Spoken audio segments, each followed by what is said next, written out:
Well, that's unfortunately something that does happen anywhere in the world, Pete. In regards to that magistrate, though, here's a rant for you.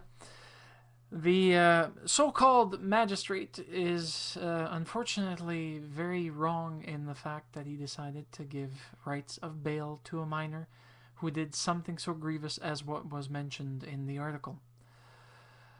Anyone in their right mind would have easily seen that the juvenile delinquent would have been, unfortunately, a danger to society. Thus, releasing on bail would have not been an option if the magistrate would have been a little bit firmer in his or her convictions. Unfortunately, spineless magistrates are a bane to the world, especially when it comes to making an example of people that deserve to be made an example of. People that did this to someone bound in a wheelchair is not by any means an avoidance of kindness to the world by locking them away and making sure they're not roaming the streets. They're half an inch away from being a neo-Nazi skinhead who's completely racist against any other races except white people. It's similar to bosses that are deciding that they would want you to actually go out and do your work regardless of how the security risks are, and you're trying to say no, but they're saying yes, or you're out on the street. This magistrate did something worse than that. He did something that unfortunately no one could foresee, and that's how he's going to be defending him or herself against this situation.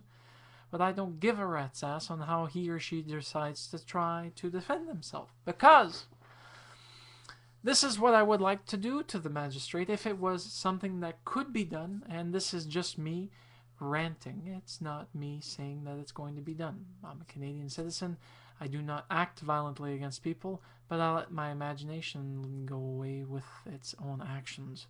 It would be nice to see the magistrate tied to a wheelchair and launched through a set of stairs for about 500 stairs with no sharp turns, going down similar to stadium stairs.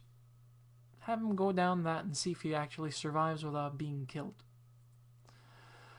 That's one thing. Another thing would be having him bound, gagged, and beaten with soap bars and socks until he realizes that he's just a mortal man and that he should be acting in the best interests of society and not for his or her political gain or interest. Otherwise, that person would have been released.